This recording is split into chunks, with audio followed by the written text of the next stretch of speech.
전혀 다른 뉴스 시작하겠습니다. 오늘로 4.13 총선 36일 앞으로 다가왔지요. 여야 정치권은 오늘부터 20대 국회 비례대표 의원 47석을 두고 비례심사에 돌입을 합니다. 더불어민주당 그리고 국민의당 그리고 정의당은 야권 통합 논쟁에 한창 열을 올리고 있는 상황인데요. 실제로 이번 총선에서 개헌 저지선을 야당이 돌파할 수 있는 것이냐, 이것도 초미의 관심사가 되고 있는 것도 사실입니다. 오늘은 정치권 상황을 좀 살펴보도록 하겠습니다. 박정호 기자와 함께 각 당의 공천 상황 분석해 드리겠습니다. 박 기자 어서 오세요. 네, 안녕하세요. 네, 지금 각 당 공천 때문에 정신이 없는 것 같은데요. 우선 여당 상황부터 좀 알아보도록 하겠습니다. 새누리당의 경우에는 날마다 공천 전쟁을 하고 있어요. 특히 이제 김무성 대표, 이한구 공천관리위원장 간의 갈등이 날마다 첨예하게 대립하고 있는 상황인데요. 어제도 좀 갈등이 있었나요? 네, 그렇습니다. 어제 국회에서 새누리당 최고위원 회의가 열렸는데요. 네. 이 자리에 이한구 위원장이 참석했습니다. 지난 4일 발표한 경선 지역과 우선 추천 지역, 그리고 단수 추천 지역의 선정 취지를 보고하기 위한 자리였는데요. 네. 이한구 위원장이 최고위원회의에 나온 것에 대해 불쾌감을 나타내서 한바탕 논란이 일었었는데요. 이 위원장은 최고위 보고 직후 기자들을 만나서 오늘은 처음이니 예우 차원에서 보고하는데 앞으로는 부를 일이 없을 것이라면서 앞으로 부르지 말라는 뜻을 분명히 전했다고 말했습니다. 공관위의 독립성이 위배된다는 게 이유였는데요. 사실상 김무성 대표에게 간섭하지 말라는 경고를 한 셈입니다. 네, 제가 새누리당 핵심 관계자들을 취재를 해보면 결국 이한구 의원을 공천관리위원장으로 선임한 김무성 대표가 결국엔 뒤통수를 맞고 있는 게 아니냐, 이제 이런 네. 분석을 하더군요. 실제로 김무성 대표가 이번 공천에서 실질적인 공천권을 행사할 뜻이 있었다면 이한구 의원을 공천관리위원장을 시켜서는 안 됐었다. 결국 오늘의 우를 범하고 있는 것은 김무성 대표 스스로 자초한 일이다, 이런 네. 비판을 하더군요. 실제 보수 언론들도 같이 비판을 하고 나서는 것 같습니다. 새누리당 내부에서 상향식 공천제가 사실상 유명무실화 됐음에도 불구하고 김무성 대표가 결국 계속 무기력하다, 결국 아무것도 할 수 없는 이런 상황이 된 거 아니냐, 이런 비판이 있던데, 실제로 점점 더 김무성 대표 또 이한구 위원장의 공천 때문에 대립되는 감정의 골, 이게 계속 깊어질 것 같아요. 김 대표는 또 뭐라고 응수했습니까? 네, 어제 김 대표는 과거에도 공천관리 책임자가 최고위에 직접 나와서 보고를 하는 게 관례였다면서 이한구 위원장이 유별난 것 같다는 취지로 반박한 것으로 알려졌습니다. 특히 김 대표는 지난 4일 발표된 경북 구미을 단수 추천 지역 선정에 대해서도 반대 입장을 거듭 밝히며 이 위원장과 각을 세웠습니다. 하지만 김 대표의 반대에도 최고위에선 공관위 안이 의결됐습니다. 한편 공천 탈락 당사자죠.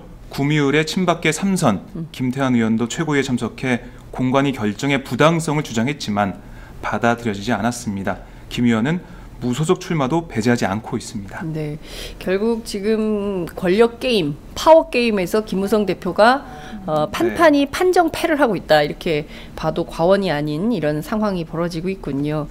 어쨌든 지금 이한구 공천관리위원장 체제에서 1차 경선 후보 압축 결과가 최고위에서 추인이 됐는데요. 실제 결과가 어떻게 됐는지 그 내용을 좀 정리해 주시죠. 네, 간단하게 정리를 해드리겠습니다. 3월 4일 1차 단수 추천 지역 발표가 있었고요. 어제 최고위 의결이 됐습니다. 부산 남구 갑의 김정훈, 남구을 서용교, 서하을 조경태, 경기 평택갑 원유철, 평택을 유이동, 대전 대덕구 정용기, 충남 보령 서천 김태흠, 경북 구미을 장석춘, 경남 창원 마산 하포, 해양사무 장관이었던 이주영 의원이 각각 단수 추천 지역으로 선정이 됐습니다. 네, 내용을 보면 어찌됐든 야당에서 건너간 조경태 의원이 부산 사하을에 자리를 잡고, 친박계, 소위 이제 진박 논란이 있었는데 친박계에서도 밀었지만 결국은 단수 추천 후보가 됐군요. 평택의 경우에도 원유철 대표를 우선 추천하는 방향으로 됐습니다. 과거의 경우에는 좀 원내대표나 당 지도부의 경우에는 좀 뒤로 물러나는 경우가 있었는데, 그렇습니다. 이번에는 좀 우선적으로 추천이 됐군요. 그렇군요. 충남 보령 서천 김태흠 의원도 정말 네. 열심히 네. 네, 모든 기자들이 인정합니다. 정말 별별 온갖 네. 그 설화에 시달리면서도 박근혜 앞서 대통령을 나서서 박근혜 지켰죠. 대통령을 지켰던 네. 그 대가를 단수 추천 후보가 네. 된 걸로 결정이 됐군요. 지금 이 상황을 보면 어떻게 봐야 될까요? 김무성 대표의 주장도 일부 좀 관철이 되고 또 이제 진박계 의견도 좀 일부 관철이 되고 근데 이게 좀 워낙 소수여서 네. 전반적으로 어떻게 평가를 해야 되는지 좀 분석을 좀 해볼까요? 뭐 어떻게 보면은 김 대표가 쉽게 꼬리를 내린 것처럼 보입니다. 네, 예. 무기력한 모습을 보이고 있는데요. 사실 지난 6일 공관위 면접에 나간 김 대표는 이 위원장 앞에서 네. 당원 당규에 명시된 상향식 국민공천의 원칙에 따르면 네. 자격 심사 결과 문제가 없으면 최소한의 경선 참여 기회는 주는 게 맞다. 이렇게 주장을 했습니다. 그러니까 1차 그 9곳의 단수 추천 지역 발표를 비판한 건데요. 네. 그래서 어제 최고위의 결정이 주목을 받았었습니다. 그렇군요. 그런데 제가 말씀드린 대로 김 대표는 별 힘을 쓰지 못했습니다. 아시겠지만 사실 김 대표의 현재 상황이 좋지 않습니다. 필리버스터 전국으로 묻히긴 했지만 다 기억하시죠? 청와대 인사가 살생부 명단을 전달했다는 네. 이른바 살생부 파문으로 김 대표가 사과까지 하는 등 체면을 구겼습니다. 네. 김 대표는 살생부 문건을 받은 게 아니라 떠돌아다니는 이야기를 정돈 의원에게 했다는 해명이었는데요. 하지만 정돈 의원은 김무성 대표가 따로 전화해서 찌라시 얘기를 한 거니 맞춰달라는 얘기했다. 이렇게 언론에 밝혔습니다. 네. 정돈 의원은 김 대표가 말 바꾸기를 한 것에 대해서 말을 한 뒤에 30시간을 못 버티는 김무성의 30시간의 법칙이다 라고 꼬집기도 했습니다. 이렇게 친박계는 물론이고 비박계조차도 김무성 대표의 신뢰가 땅에 떨어진 상황입니다. 네. 뭐 공정한 공천을 위해 애써야 할 대표가 살생부 얘기를 하고 다닌 건데요. 그러면서 주도권을 이한구 위원장에게 잃은 모습입니다. 공관위를 제어할 명분이나 힘이 약해진 거죠. 오늘 한겨레 보도를 보면 이런 얘기까지 나왔어요. 대중가요 배반의 장미, 엄정화 씨의 그 노래가 네. 있잖아요. 그 가사를 빗댄 배반의 무대. 그러니까 무대는 김무성 대표의 별명입니다. 네. 배반의 무대란 제목의 글이 카톡이나 뭐 이런 메신저를 통해서 유포되고 있다. 이렇게 보도를 했는데 네. 뭐 이런 내용이죠. 처음부터 내겐 없던 거야. 배짱이란 작은 용기도 왜 하필 후퇴 택했니? 기억하렴 너의 나약한 모습 상향 공천제 믿고 믿었던 날들 이런 식으로 제가 노래는 차마 못 부르겠지만 일단 가사를 이렇게 바꿔서 네. 김무성 대표를 꼬집는 네. 비웃는 이런 예. 내용들이 메신저에 돌고 있다고 합니다. 그렇군요. 실제로 많은 분들 입장에서 보면 당 대표이기 네. 때문에 당 대표로서 사실상 이번에 공천권을 상당히 행사할 것이다. 그리고 선거가 임박해 오면 박근혜 대통령을 넘는 차기 권력으로서의 자기 위치를 분명히 할 것이다라는 전망과 네. 분석들이 있었습니다. 근데 그것이 다 깨진 것이죠. 다 깨졌고 실질적으로 총선이 지금 뭐 한 달여 정도밖에 남지 않은 상황에서도 공천관리위원장인 이한구 위원장에게 판판이 이렇게 깨지는 모습을 보이고 있기 때문에 사실상 김무성 대표는 무력화됐다. 새누리당 안에서 대표지만 대표로서의 실권을 전혀 갖고 있지 못하다. 이런 평가가 가능할 것 같습니다. 네. 지금 최고위원 9명이지 않습니까? 새누리당이. 그렇습니다. 그중에 5명이 친박계예요. 네, 지금 네. 구분을 해보자면 어떻게 되죠? 원유철 원내대표도 친박으로 돌아섰고요. 네. 서청원, 네. 김태호, 이인재, 이정현 최고위원이 다 친박입니다.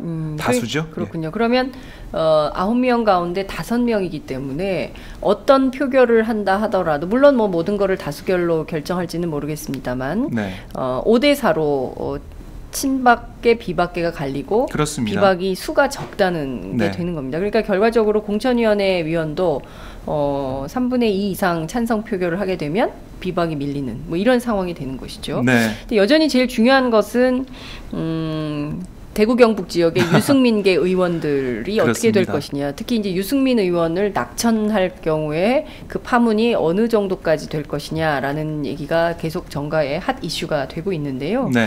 그 문제는 좀 어떻게 분석이 됩니까? 네, 이 뭐 살생부 명단이 지금 SNS상에서 돌고 있습니다. 네. 그게 진짜 맞냐 아니냐. 근데 새누리당에서는 뭐 그거는 사실과 맞지 않은 걸로 판단됐다 이런 얘기를 하고 있는데 네. 그런데 그 SNS상에서 돌던 살생부 명단이 현실화되는 부분이 있거든요. 바로 친박 중진 김태환 의원이 공천을 못 받은 게 그렇습니다. 그런 사실을 좀 보여주고 있는데요. 이게 바로 대구 경북 유승민계 의원들을 교체하기 위한 명분이다라는 지적이 나오고 있습니다. 네. 이른바 논계 작전이라고 불리고 있는데요. 논계 작전이 네. 어떤 겁니까? 그러니까 친박 일부 중진 의원들을 네. 희생하면서 그 친박 중진 의원들이 네. 논계가 돼서 유승민계 의원들을 하나씩 끌어안고 잡고 같이 물에 넘어지는 빠지는 거죠. 같이 넘어지는 거군요. 네, 하나씩 끌어안고. 거죠. 예. 네. 뭐 그렇게 하는 작전이 펼쳐지고 있다 이런 얘기가 계속 나오고 있습니다. 네. 실제로 1차 발표에서 보면 원유철 원내대표, 김태형 의원, 네. 이주영 의원 이런 친박계 의원들은 단수 추천을 받았습니다. 네. 하지만 정두원 의원, 김용태 의원, 김세현 의원 이런 비박계 의원들, 네. 유승민계 의원들은 공천을 단독으로 신청했는데도 발표에서 빠졌어요. 네. 그러니까 비박계가 더 긴장할 수밖에 없겠죠. 공관 있는 공천 신청자가 한 명인 지역도 여론조사를 해서 평가를 하겠다 입장을 내놨는데요. 네. 단독 공천 신청 지역을 보면 비박계 의원들이 많습니다. 그래서 일각에선 비박계를 여론조사로 쳐내고 네. 친박의 후보를 심기 위한 사전 작업이 아니냐라는 의심도 보이고 있습니다. 그렇군요. 이번에 제가 보기엔 총선에 벽보를 붙이는 후보들이 굉장히 많이 늘어날 걸로 보입니다. 이렇게 친박, 비박이 네. 있죠. 그리고 또 야권은 이미 당이 여러 개가 있고 야권 통합에 대해서도 여러 의제들이 막 그 착종돼 있는 상황이기 때문에 후보들이 난립할 가능성이 매우 높은 그렇습니다. 선거다. 그래서 유권자들이 투표를 많이 해도 표가 갈리게 되는 이런 상황이 벌어지지 않을까 이런 우려가 좀 생기기도 하는데요. 네, 그리고 뭐 이제 오늘이나 늦어도 이번 주 안에 네. 2차 공천 명단이 발표됩니다. 새누리당이요. 예, 네. 여기에서 유승민계나 비박계가 희생된다면 비박계 반발이 클 것으로 보이거든요. 네. 이렇게 되면 김 대표도 어떤 식으로든 반발할 것으로 보이는데 네. 글쎄요, 배반의 무대가 될지 뭐 30시간의 법칙이 있다고 하지 않았습니까? 네. 이렇게 발끈해도 네. 하루 반 정도 지나면은 네. 누그러질지 네. 그분이 지켜봐야 송구 될것 전문이잖아요. 뭐 얘기하고 나면 금방 또 나서서 송구합니다. 이렇게 그렇죠. 발표를 해가지고 빈축을 산 적이 굉장히 많은데 대표 초임부터 지금까지 계속 네. 되풀이되는 상황인 것 같습니다. 예. 말씀하신 대로 중요한 관전 포인트가 될 것 같네요. 그렇습니다. 2차 공천자 명단이. 네. 그리고 이런 갈등이 불거지고 그리고 반발하는 의원 그 후보들이 나올 거거든요. 네. 1차 발표 이후에도 경선 후보에서 탈락한 뭐 여러 후보들이 반발했습니다. 네. 서울 종로의 김막걸리 후보가 당사에서 항의하다가 경찰 체포되기도 했고요. 네.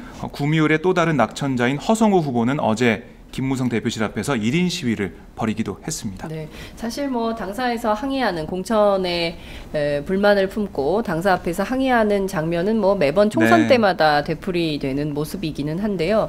이번의 경우에는 국민 여러분들께서 꼭 지켜보셔야 될 가장 중요한 관전 포인트는 청와대 네. 입김에 따라서 비박계가 희생된다면 희생된 비박계들이 그냥 물러설 것이냐 아니면 또 다른 차원에서 연대의 틀을 만들어서 무소속 연대 같은 형식으로 출마하는 방향을 고민할 것이냐 이것도 굉장히 주목해서 봐야 될 그렇습니다. 핵심 관전 포인트 중에 하나일 수 있을 것 같습니다. 특히 이제 대구에서 유승민 의원을 희생시킨다면 유승민 계가 전반적으로 탈당을 해서 네. 혹은 무소속 연대로 다 출마한다 이런 전략도 실제 새누리당 안에서 전략적 고민, 전략적 판단을 하고 있는 걸로 취재가 되고 있는데요. 네. 그 내용도 저희들이 좀 나오는 대로 종합해서 말씀을 해드리도록 하겠습니다. 어쨌든 새누리당 내부가 굉장히 박진감 넘치게 흘러가고 있네요. 예, 항상 새누리당을 보면은 이 공천 때가 되면 정말 시끄럽고 네. 말씀하신 대로 다이내믹하고 네. 박진감이 넘칩니다. 네, 그래서 저번에는 친박 연대라고 해서 그렇습니다. 어떻게 보면은 공천 학살을 당했다고 주장하는 친박계 후보들이 네. 따로 연대라는 당을 만들어가지고 친박 연대라는 당을 만들어서 좌장이 서청원 의원이었죠. 그렇죠. 예. 재미를 봤죠. 네. 네. 많이 그렇기 당선이 때문에 됐죠. 예. 이번 총선에도 좀 공수의 어떻게 보면 역할이 바뀌었지만 유승민 전 원내대표 네. 그리고 비박계 의원들이 어떻게 나올지 네. 공천 결과가 주목이 되고 있습니다. 참 재밌는 것은 이 비박계가 과거 친박이었다는 점입니다. 그것도 참 그렇죠. 아이러니한 네, 점이죠. 아이러니하죠. 과거에 친박이었던 분들이 그 친이계하고 같이, 그러니까 친이명박계하고 같이 힘을 합쳐서 이른바 원박 혹은 네. 원박을 넘어서 진박을 넘는 이렇게 개파 간 갈등을 하고 있는 것인데요. 실질적으로 보수 언론에서는 야당이 굉장히 개파 갈등, 이른바 뭐 친노냐 비노냐 이 갈등을 하고 있는 것처럼 보도하고 있지만 실질적으로 이 개파 갈등이 가장 심각하고 첨예하게 벌어지고 있는 것은 역시 새누리당이다. 네. 이런 진단이 가능할 것 같습니다. 이어서 더불어민주당 상황을 좀 보도록 하겠습니다. 어제 더불어민주당 6명의 전략공천 후보를 발표했어요. 네, 그렇습니다. 소개를 잠깐 해드리겠습니다. 네. 더민주는 어제 서울 도봉구 을의 오기형, 경기 용인시 정의 표창원, 경기 분당갑의 김병관, 경기 군포갑의 김정우, 인천 연수을의 윤종기, 전북 정읍 하정열 후보, 이렇게 6명 후보를 전략 공천했다고 발표했습니다. 네. 그리고 부산 진갑의 김영춘, 대구 수성갑의 김부겸, 인천 연수갑의 박찬대, 경기 수원병의 김영진, 경기 수원무의 김진표, 경기 김포갑의 김두관, 경기 파주을의 박정, 강원 홍천 철원 화천 양구 인제의 조일현, 경남 김해을의 김경수 후보 등 9명을 단수 후보로 결정해 사실상 공천을 확정했습니다. 특히 어제 표창원 비대위원 페이스북을 보니까요. 네네. 용인정 전략공천 양보하고 밀어주신 분들께 반드시 승리에 보답하겠습니다 라는 긴 글을 올려서 지역을 양보해준 예비 후보에게 미안함을 전하고 승리를 다짐하는 입장을 밝히기도 했습니다. 네, 그렇군요. 어제 언론들은, 보수 언론들은 이렇게 이야기를 합니다. 전략공천 6명 대다수가 사실상 문재인 후보가 영입한 인사들이다. 네. 따라서 이건 역시는 친문의 결정이다. 이제 이렇게 보수 언론들은 비판을 하던데요. 실제로 단수 추천된 후보들 부산 진갑의 김영춘, 대구 수성갑의 김부겸 등 대다수는 그동안 그 지역에서 오랫동안 표밭을 갈아온 뭐 김경수 후보도 마찬가지겠지만 네. 굉장히 그동안 표밭을 갈아왔던 분들이 단수 추천 후보가 됐다, 이렇게 평가를 해볼 수 있을 것 같은데요. 상대적으로 또 피해보는 분들도 있는 것 같아요. 그러니까 서울 도봉을의 오기영 변호사는 실제 더불어민주당의 전략공천 1호 변호사이기도 한데 네. 여기에서 이제 준비하던 천준호 예비 후보라고 있었어요. 박원순 예. 시장의 비서실장을 역임한 분인데 이 유인태 의원이 그 20% 하위 컷오프된 컷오프가 된 지역이잖아요. 지역이죠. 유인태 의원이 이쪽에 호남 후보를 원했다. 그래서 네. 오기영 변호사가 가게 됐다라는 후문도 있는 걸로 저는 천준호 보겠습니다. 후보는 바로 승복한다. 네. 당의 결정에 따르겠다. 당과 앞으로의 일정이나 앞으로의 계획을 상의하겠다. 이렇게 얘기를 했습니다. 그렇군요. 네. 당명을 받들어서 승복하는 후보가 있는가 하면 또 새누리당의 경우에는 당명을 거부하고 또 1인 시위에 나서거나 이렇게 불복하는 후보들이 그렇습니다. 있군요. 그런 것들도 잘 구분해서 네. 판단하시면 좋겠다는 말씀을 좀 언론들이 드릴 수 어떻게 보면 있습니다. 양비론으로 이렇게 쓰는데 네. 새누리당 개파 갈등, 그렇습니다. 뭐 민주 개파 갈등 이렇게 쓰고 있는데 네. 자세히 들여다보면 똑같은 게 아니죠. 그렇습니다. 네. 그럼 그런 것들도 잘 디테일을 살려서 네. 보시면 좋겠다는 말씀을 좀 전해드리면서 지금 제일 중요한 게 2차 컷오프입니다. 그렇습니다. 원래 그 혁신위원회가 있었죠. 더불어민주당 혁신위원회에서 결정한 그 현역 의원 하위 20%에 대한 컷오프가 있었는데 네. 2차 컷오프를 예고했어요. 여기에서 현역 의원 3선 이상은 절반. 네. 그리고 초재선의 초재선은 경우는 30%. 30%. 이렇게 그 컷오프를 한다. 이 결과 언제 발표되는 겁니까? 원래 오늘 결과가 발표될 걸로 보였습니다. 원래 오늘 네. 예정돼 있었죠. 원래 예정돼 아닌가요? 있었는데요. 예, 연기가 됐습니다. 언제로 연기됐습니까? 빨라야 내일부터 일부가 발표된다고 하는데요. 이 왜냐고 시험 물어봤더니 결과를 그냥 빨리 예, 좀 내지. 얼마나 떨리겠어요. 네, 당사자들은. 그러니까요. 예. 정밀 심사 과정이 늦어져서 아하. 이렇게 연기하게 됐다라고 밝혔습니다. 이 말씀하신 대로 뭐 중진 50%, 초재선 30% 대상으로 정밀 심사를 하고 있는데 2차 컷오프 대상자는 1차 컷오프에서 생존한 95명이 대상자입니다. 네. 이 가운데 3선 이상 24명 중 12명, 초재선 71명 중 21명 등 최대 33명이 네. 컷오프가 될 수가 있어요. 산술적으로는요. 네. 하지만 그렇게까지 많지는 않을 것이다라는 분석이 지배적이고요. 네. 하지만 1차 10명보다는 인원이 많을 것이다라는 얘기도 나오고 있습니다. 네. 당은 그야말로 폭풍 전야인데요. 네. 의원들한테 물어봐도 누가 포함됐을지는 가늠이 안 된다라고 얘기를 하더라고요. 네. 잘 모르겠다, 알 수가 없다 이런 얘기를 하던데 네.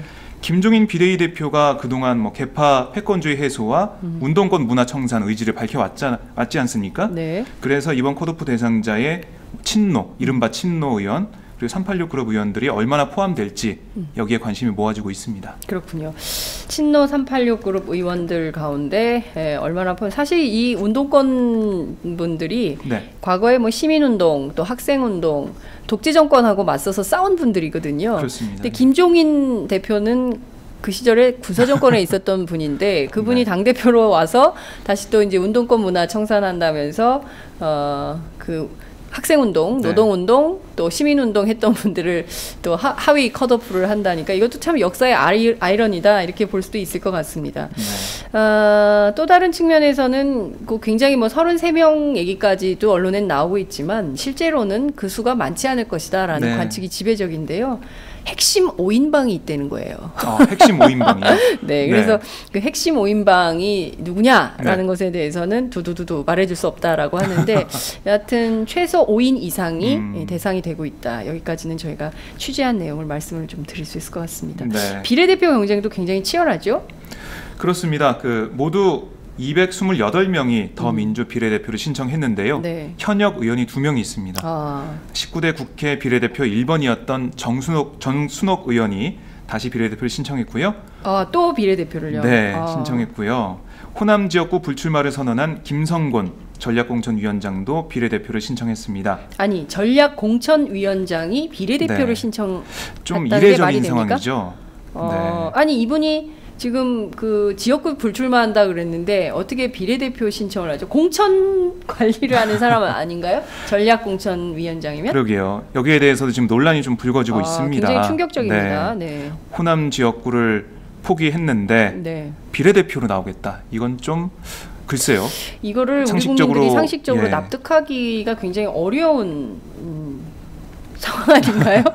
아니 그렇습니다. 전략공천 심사하는 사람이 본인이 대상이 되겠다? 네. 이게 뭐 심판 보다가 꼴 넣겠다고 나서는 격이 아닙니까? 그렇습니다. 그래서 이게 아마 논란이 되고 있기 때문에 네. 더민주가 어떤 결정을 하는지에 따라서 아하. 뭐 후폭풍, 역풍이 불 수도 있다. 네. 이렇게 좀 볼 수가 있습니다. 그렇군요. 그리고 김성수 당 대변인 그리고- MBC 앵커 출신이죠. 그렇습니다. 지금 당 대변인으로 활동하고 있고요. 네. 그리고 노동계 한국노총 위원장 출신인 이용득 전 최고위원 네. 등이 도전장을 낸 것으로 전해지고 있고요. 네. 외부 역임 인사 가운데서는 이철희 당 전략기획본부장, 네. 이수혁 한반도 경제통일위원장, 권미혁 전 한국여성단체연합 상임대표 등도 신청했습니다. 네네. 이게 지금 비례대표가 줄어들었어요. 그래서 당선권 의석수도 줄어들었는데요. 네. 당 안팎에선 약 15석을 안정권으로 보고 있는데 네네. 이 비례대표 신청한 228명 외에도 비례대표로 거론되는 분들이 좀 있습니다. 네. 소개를 해드릴게요. 네. 고 김대중 전 대통령의 삼남인 김홍걸 씨, 김홍걸 씨. 네, 그리고 손혜원 당 네. 홍보위원장, 네. 그리고 국민의당을 갈지 어딜 갈지 결정하지 않았다고 전해지고 있는 정운찬 전 국무총리, 그리고 주진형 당 네. 정책공약단 부단장, 네. 이런 분들의 비례대표 투입설이 돌고 있습니다. 그렇군요.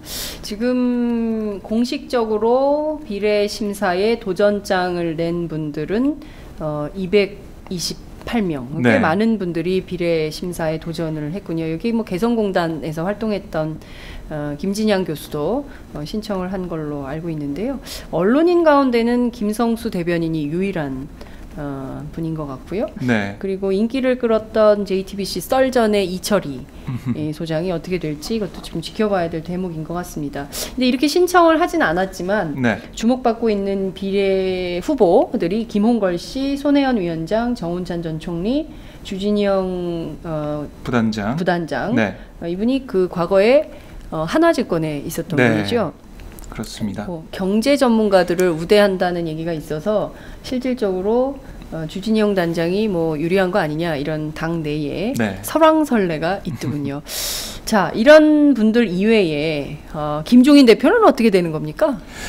그게 참 아직 뭐 정확히 드러나지가 않았습니다. 네. 본인도 네. 말을 아끼고 있고요. 네. 뭐 주변의 측근들 얘기를 들어봐도 아직 잘 모르겠다. 뭐 끝에 가봐야 한다. 네. 이런 얘기를 좀 하고 있어요. 그런데 김종인 대표가 비례대표가 된다면 어떻게든 경제 민주화의 네. 아이콘을 다시 국회에 입성시키는 거니까 더민주 쪽에서는 총선 전략을 짜기도 네. 더 용이하지 않을까, 쉽지 않을까, 그리고 설득력 있지 않을까 이런 좀 분석을 하고 있는 것 같아요. 그렇군요. 김종인 대표가 대표인데 네. 대표가 비례대표를 받는 상황에 대해서 또 다른 공천 신청자들은 또 어떤 생각을 할지 네. 이것도 중요한 판단 몫이겠죠. 대표가 희생해야 될 때 희생을 해야 되는데 대표가 희생해야 될 때 나선다면 네. 그걸 또 어떻게 정치가 받아들일지 그것도 좀 중요한 관전 포인트 가운데 하나일 것 같다 이런 말씀을 좀 드릴 수 있을 것 같습니다. 네. 그리고 또 하나의 포인트는 김종인 대표가 본인의 역할이 총선에서 끝나는 것이 아니다라는 여운을 남겼기 때문에 그렇습니다. 향후의 대선 행보 과정에서 뭔가 역할을 하려면 비례대표라도 해야 그 권한과 역할이 유지되는 것이 아니냐 이런 당내 분석도 있는 것이 사실입니다. 네. 자, 지난주까지 저희가 필리버스터를 보내드리느라고 팟짱을 띄엄띄엄 방송을 해서 많은 애청자들께서 언제 나오는 것이냐 네. 굉장히 많이 아쉬워하시더라고요. 네, 그런 얘기가 있었는데요. 실제 필리버스터 전국이 끝나고 지금 이제 총선 전국으로 한 발 한 발 다가가고 있는 상황입니다. 네. 야권이 지금처럼 분열되어 있는 상황이라면 새누리당 압승이 자명한 거 아니냐 이런 걱정과 우려들이 야권 지지자들 사이에서 퍼지고 있는데요. 지난 2일이죠. 김종인 대표가 야권 통합을 제안을 했습니다. 그렇습니다. 관련해서 안철수 국민의당 대표는 통합은 없다. 광야에서 죽어도 좋다. 이제 이런 얘기를 해서 또 다른 논란이 좀 되고 있습니다. 이 문제도 좀 짚어봐야 될 것 같아요. 그렇습니다. 필리버스터가 끝나는 날 김종인 대표가 야권 통합을 제안했는데요. 네. 국민의당에서는 이것 때문에 굉장히 시끄럽습니다. 먼저 안철수 공동대표의 기자회견 내용을 잠시 정리를 해드리겠습니다. 네. 지난 6일 마포당사에서 기자회견을 열었어요. 여기서 안 대표가 모두가 이 광야에서 죽을 수도 있다. 그래도 좋다며 절대 수용 불가 입장을 재확인했는데요. 네. 안 의원은 안 대표는 야권 통합은 양당 체제를 유지하고 현재 상황을 유지하려는 하책이다라고 평가절하하면서 양당 공생 체제를 3당 경쟁 체제로 바꿔야 한다고 주장했습니다.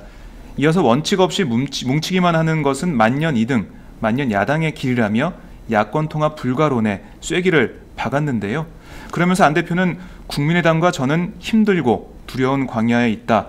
물도 없고 먹을 것도 없고 사방에는 적군이라며 그래도 돌아갈 수 없다. 새로운 나라, 새로운 땅을 향해 전진해야 한다. 모두 이 광야에서 죽을 수도 있다. 그래도 좋다라고 말했습니다.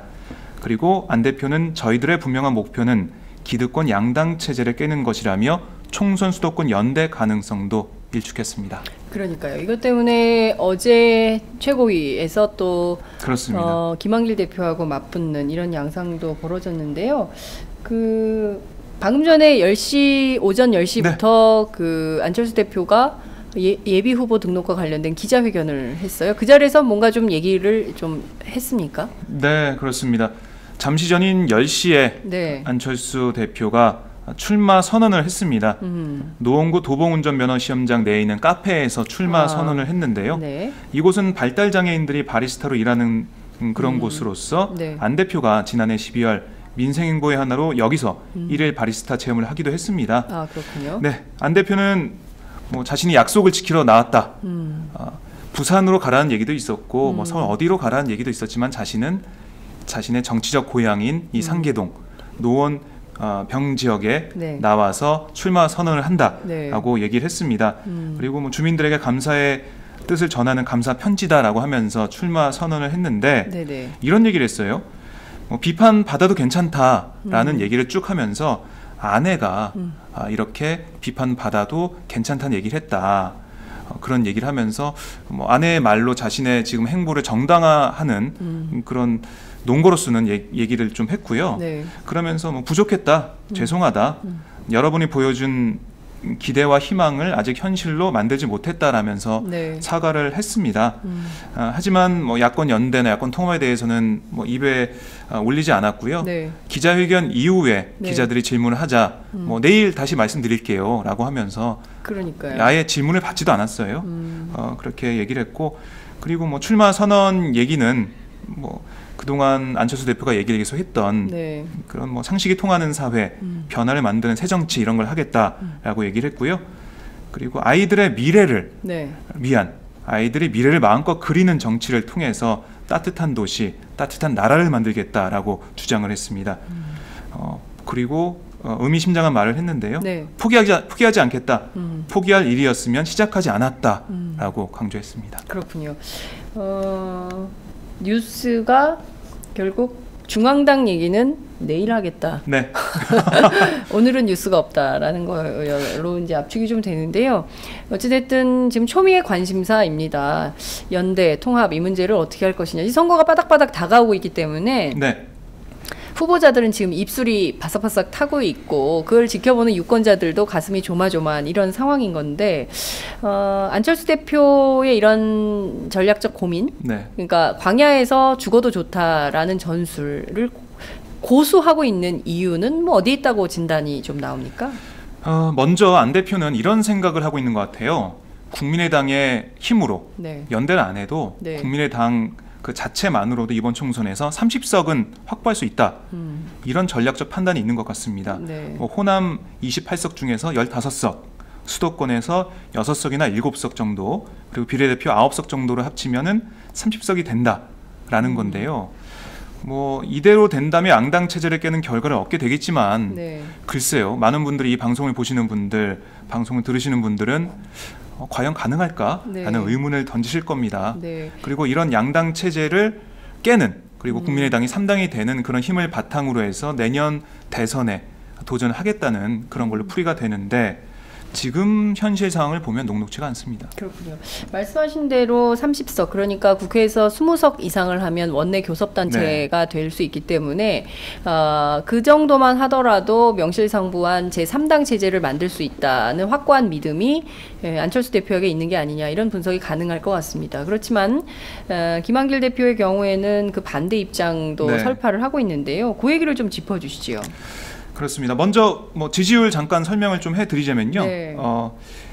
이 리얼미터가 네. 지난달 29일부터 나흘간 전국 남녀 유권자 2,017명을 상대로 한 유무선 전화조사, 네. 신뢰 수준 95% 플러스 마이너스 2.2% 포인트, 이런 조사 결과에 따르면요, 정당 지지율이 새누리당이 43.7%, 더민주가 28%, 국민의당이 11.5%였습니다. 네. 그러니까 국민의당은 계속해서 지금 하향 곡선을 그리고 있는데, 네. 아까 말씀하신 대로 교섭단체 구성이 가능할까라는 의문이 생기는 거고요. 특히 안철수 대표의 대선 지지율, 네. 이것도 어떻게 보면 충격적이라고 볼 수가 있겠죠. 오세훈 지금 종로에 출마한 오세훈 전 시장에게 밀리고 있습니다. 그렇군요. 네, 1위가 문재인 대표 21.3%의 지지율로 네. 8주 연속 1위를 차지했고요. 네. 새누리당 김무성 대표가 17.8%로 2위. 네. 그리고 3위가 오세훈 전 네. 시장이었고요. 4위가 안철수 대표인데, 네. 이게 그 탈당 선언하기 전 그때 지지율로 회귀를 했다는 거죠. 그러니까 그렇군요. 신당 창당 효과가 다 사그라지고 지금 뭐 새 정치가 안 보이고 있다. 네. 이렇게 유권자들이 판단하고 있는 것으로 보이고요. 네. 뭐 이번 조사 방식과 관련한 자세한 사항은 중앙선거 여론조사 공정심의위원회 홈페이지에 가셔서 보시면 되겠습니다. 네. 네. 사실상 안철수 대표에게 신당 창당의 컨벤션 효과가 모두 끝났다, 이렇게 볼 수 있을 것 같은데요. 그렇다면 다시 원점에서 원위치한 셈인데 네. 좀 처음부터 다시 또 운동화 끈을 매일 수밖에 없다, 이런 분석이 가능할 것 같습니다. 네. 김한길 대표, 그리고 김한길 전 대표죠. 그러니까 지금은 국민의당의 상임선대위원장, 하도 뭐 당을 왔다 갔다 하셔가지고 제가 직함이 네. 전 대표여가지고요. 김한길 위원장, 그리고 천정배 국민의당 공동대표는 지금 야권 통합 그리고 연대에 대해서 서로 좀 다른 결의 입장을 좀 내고 있잖아요. 그 그렇습니다. 목소리를 좀 예. 소개를 해주십시오. 어제 선대위 회의에서 갈등이 공개적으로 표출이 됐습니다. 네. 김한길 위원장이 이렇게 얘기했죠. 우리 당만 생각하는 정치가 아니라 나라와 국민, 역사를 생각하는 정치를 해야 한다. 여당이 180석 이상 확보한다면 캐스팅 보트니 뭐니 모두 무용지물이 되고 식물 국회가 될 텐데 그때 교섭단체가 무슨 의미가 있겠느냐라고 말을 했습니다. 그러자 안 대표가 바로 퇴행적인 새누리당이 개헌 저지선을 무너뜨리는 그런 결과를 국민들께서 주시지 않을 거라 믿는다. 저희 목표는 거대 양당 구조를 깨는 일이다. 통합으로 이기지 못한다. 네. 라고 맞받았습니다. 그러나 천정배 공동대표는 이후에 기자들과 만나서 개헌 저지선을 내주면 우리 당이 설령 80석, 90석을 가져와도 나라의 재앙이다 라면서 국민의당은 국민의당을 위해 있는 당이 아니다. 나라와 역사를 위해 존재하는 당이다 라면서 김한길 위원장의 발언에 동조했습니다. 아, 그러면 지금 2대1이네요. 그렇습니다. 예. 네, 김한길 위원장이 연대 쪽으로 이렇게 축이 기우는 이유는 어디에 있다는 분석이 좀 나옵니까? 뭐 여러 가지 이유가 있겠지만은 네. 뭐 지금 김한길 위원장 개인적인 상황이 네. 그것부터가 좋지가 않습니다. 아, 그래요? 예, 광진갑에 김한길 위원장이 지역구를 두고 있는데 네네. 여기에서 새누리당의 1대1 구도가 되지 않으면 당선하기가 어렵습니다. 더민주에서 전해숙 전 의원이 지금 출마를 한 상태거든요. 네네. 지난달 중반에 있었던 한 여론조사를 보니까 네. 김한길 위원장이 새누리당 후보한테까지 밀리고 있습니다. 아하. 전해숙 의원한테도 밀리고 있고요. 네. 이런 어떻게 보면 자신의 당선 가능성이 줄어든 이 상황 자체가 네. 지금 김한길 위원장에게는 압박으로 다가오고 있고요. 그리고 또 한 가지 김한길 위원장이 볼 때는 네. 지금 새누리당 개헌 저지선 그리고 180석 이상을 저질해야 네. 이게 바로 우리 야당인 국민들에게 보여줄 수 있는 모습인데 네. 지금 분열된 상태로는 할 수가 없다. 될 수가 없다. 역사 앞에 죄를 지으면 안 된다. 이런 인식을 지금 내세우고 있습니다. 천정배 공동대표도 그런 인식을 가지고 있고요. 네. 어떻게든 새누리당의 개헌 저지선은 확보해야 한다. 이렇게 주장을 하고 있죠. 그렇군요. 경우에 따라서는 김한길 대표의 그동안의 캐릭터를 제가 봐왔을 때 네. 불출마 선언할 수도 있겠다 싶기도 하네요. 예컨대 지금 상황에서 지역구 상황이 녹록지 않다면 네. 명분을 크게 걸고 불출마하면서 새로운 국면을 만들려고 하는 정치적 수를 둘 가능성도 있다. 이런 분석도 해볼 수 있을 것 같습니다. 지켜보도록 하죠. 재미있는 관전 포인트가 될 것 같네요. 그리고 아까 저희가 언급했던 더민주의 현역 2차 컷오프 네. 그 결과가 내일부터 나오기 시작하는데요. 네네. 그렇게 결과가 나오게 되면 김한길 천정배 측의 공세가 거세질 거라는 얘기가 나오고 있습니다. 아하. 왜냐하면 그 컷오프에서 네. 김종인 대표가 얘기했듯이 패권 정치가 청산이 된다. 뭐 이른바 김종인 대표가 얘기했던 그런 친노 쪽의 패권 정치나 네. 운동권의 그런 패권 정치가 청산이 되면 네. 김한길 천정배 그 두 사람의 생각은 통합해도 되는 거 아니야? 네. 이런 생각을 가지고 더 밀어붙일 그 가능성이 큽니다. 네. 그렇게 되면 안철수 대표 그 독자 노선파들이 또 궁지에 몰릴 가능성이 생기게 되는데 네. 더 민주의 컷오프 결과에 따라서 또 국민의당 내부가 한바탕 혼란을 겪을 가능성이 큽니다. 그렇군요. 네. 또 이제 야권끼리 또 말대말 지금 뭐 남북 관계에서 말대말 공중전이 굉장히 첨예하게 대립하고 있지 않습니까? 근데 네. 야권 안에서도 또 말대말 신경전이 치열한 것 같아요. 봤더니 저격 공천이라는 말을 문병호 의원이 처음 꺼낸 것 같습니다. 그래서 네. 국민의당에서 더불어민주당을 향해서 저격 공천 명단을 발표해서 또 논란이 되고 있는데요. 네. 이 점도 좀 저희가 지켜보면서 이렇게 뭐 말대말로 예, 그러니까 뭐 감정 싸움이 되는 그러니까요. 것처럼 좀 보여요. 예. 그렇게 돼서는 이게 야권이 제대로 된 공조가 가능하겠나 이런 점도 좀 꼼꼼하게 살피면서 봐야 될 것 같다는 생각이 좀 듭니다. 네. 국민의당 공천은 좀 어떻게 진행이 좀 되고 있습니까? 내부 공천이요? 네, 지금 새누리당 더민주에 비교해서는 느립니다. 그러니까 이번 주 권역도의 현역 의원 컷오프 20% 명단을 발표할 예정인데요. 네. 관심은 호남권 물갈입니다. 하지만 정작 이 규정에 해당되는 지역은 6명의 현역 의원이 있는 광주가 유일한데요. 네. 이마저도 1명에서 2명에 그칠 전망이어서 네. 새 정치를 표방하는 국민의당이 더 민주나 심지어 새누리당과의 공천 경쟁에서 뒤질 수 있다는 우려가 나오고 있습니다. 그렇군요. 지금 낙선지도 네. 뭐 이런 것도 지금 나오고 있는데 이거는 어떤 건가요? 국민의당 정치혁신특별위원회에서 지적했다는 점, 이것도 좀 지적을 좀 해주죠. 네, 어제 문병호 특위 부위원장, 그러니까 정치혁신특별위원회 부위원장이 어제 당사에서 기자회견을 열었습니다. 네. 수구 진박과 친노 패권, 무능 86 세력을 대표하는 현역 의원 지역구에 특별 공천을 요구한다. 이게 바로 저격 공천인 그렇습니다. 것이죠. 주장을 했는데 네. 그러면서 의원 10명의 명단을 발표했습니다. 네. 한번 소개를 해드릴게요. 네. 새누리당 송파병의 김을동, 그리고 새누리당 인천 남구을의 윤상현, 의정부을의 새누리당 홍문종, 용인수지 새누리당 한성교, 그리고 순천 지역구의 새누리당 이정현, 이런 의원들의 이름을 거론했고요. 네. 그리고 더민주 의원들도 거론했는데 네. 글쎄요, 들어보시면 아시겠지만은 좀 의아합니다. 정청래 더불어민주당 마포을 의원, 네. 이목희 금천 지역구 의원, 네. 그리고 전해철 안산 상록갑 의원, 김경협 부천 원미갑 의원, 이해찬 세종시 지역구 의원 등을 네. 대상으로 꼽았습니다. 그렇군요. 지금 보니까 당내에서 그 여러 가지 논란이 있었던 의원들을 좀 주로 지목을 한 셈인데, 네. 이목희 의원의 경우에는 이른바 갑질 의원 논란이 있었지만 이것은 이거 뭐 법률적으로 문제가 없다는 게 다 해소가 됐음에도 불구하고 또 다시 이제 명단에 들어간 걸로 보이고, 정청래 의원의 경우에는 막말로 징계받았던 그 얘기 때문에 그런 것 같고요. 또 김경애 의원도 네. 그런 것 같습니다. 음주 트윗이 문제가 됐던 것 같고요. 전해철 의원이나 이해찬 의원의 경우에는 어떤 이유인지 친노 패권 아하. 네, 이라고 주장을 하고 있는 것 같은데요. 네네. 예. 그렇군요. 문병호 부위원장은 네. 이게 1차 발표고요. 네. 또 2차 발표를 통해서 네. 또 이런 저격 공천을 요구하겠다고 밝혔습니다. 그렇군요. 이런 저격 공천이 나오는데 통합이나 연대 이것도 좀 될지 그것도 좀 잘 봐야 되겠네요. 그죠? 네. 정의당 공천 상황 좀 살펴보도록 하겠습니다. 정의당 상대적으로 약체가 돼가지고 네. 상황이 어떤지 좀 살펴보도록 하죠. 지역구는 지금 심상정 대표, 고양갑이죠. 네.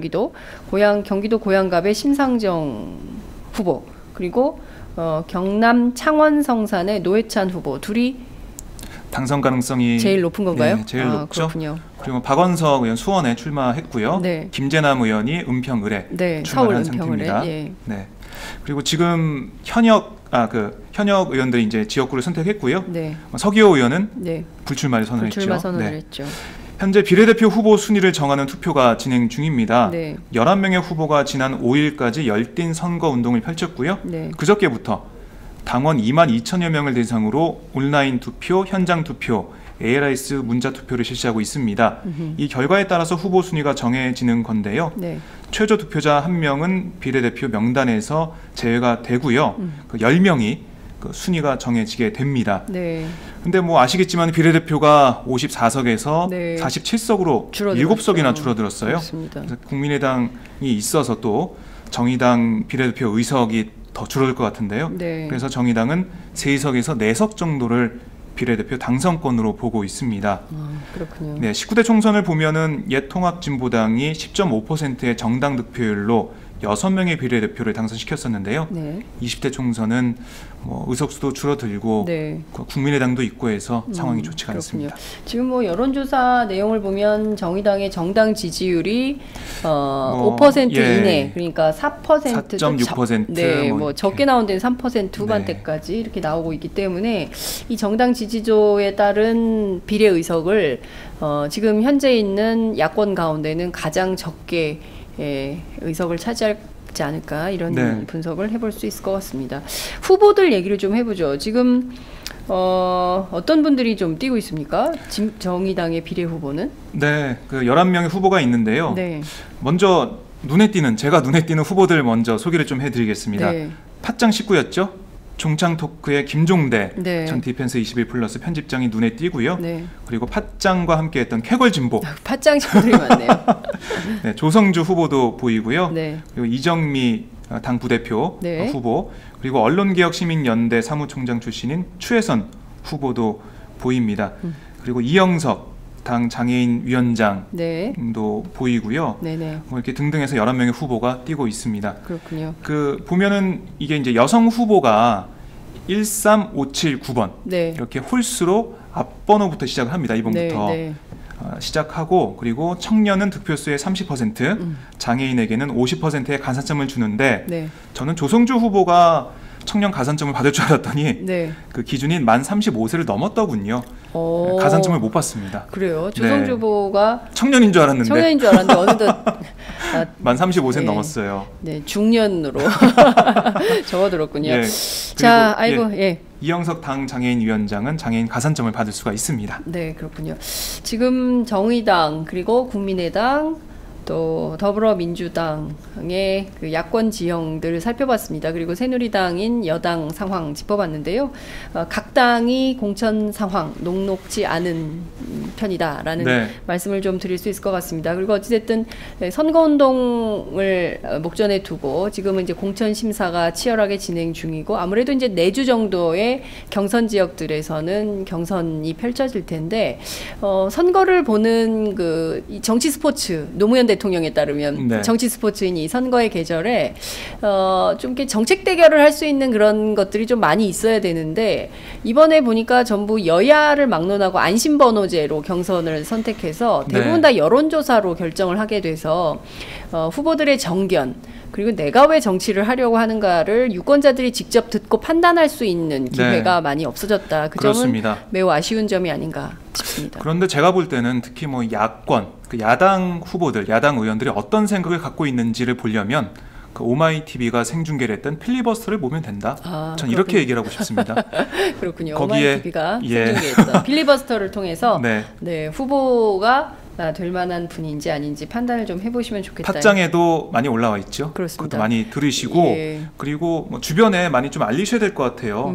지금 정책 대결이 안 된다고 했는데 네. 어떤 정책을 가지고 있고, 지금 어떻게 보면 새누리당과 청와대, 박근혜 대통령의 그런 정책은 많이 알려지고 있어요. 언론 지형이 또 기울어져 있기 때문에 그렇습니다. 보수 언론이나 방송을 통해서 많이 알려지고 있는데, 야당이 어떤 생각을 하는지, 뭐 야당이 주장하고 있듯이 더민주에서는 경제 프레임으로 가겠다고 하지 않았습니까? 네. 그런데 그게 잘 안 알려지고 있어요.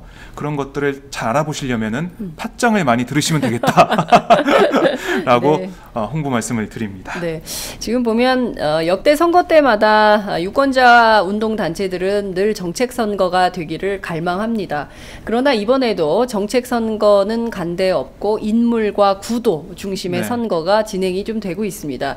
제일 중요한 건 이번 선거는 국회의원을 뽑는 선거이고, 이 국회의원들은 민의를 대신해서 각종 법안들을 만들고 심사하는 곳입니다. 무엇보다 정부의 예산을 어디에 어떻게 쓸 것인가를 심사하는 예산 결산의 기능을 갖고 있는 곳이 바로 국회입니다. 따라서 그 어느 선거보다 정책 선거가 귀중한 선거입니다. 많은 국민들께서 관심을 가지시고, 특히 이제 팟짱을 통해서 저희가 이번 선거의 주요 쟁점이 무엇이 될 것인가, 의제, 정책 내용을 판단할 수 있도록 판단의 지표를 마련해 드리도록 하겠습니다. 많이 애청해 주시고요. 박정우 기자 오늘 준비해 오시느라고 고생하셨습니다. 네. 오늘 말씀 잘 들었습니다. 고맙습니다. 고맙습니다.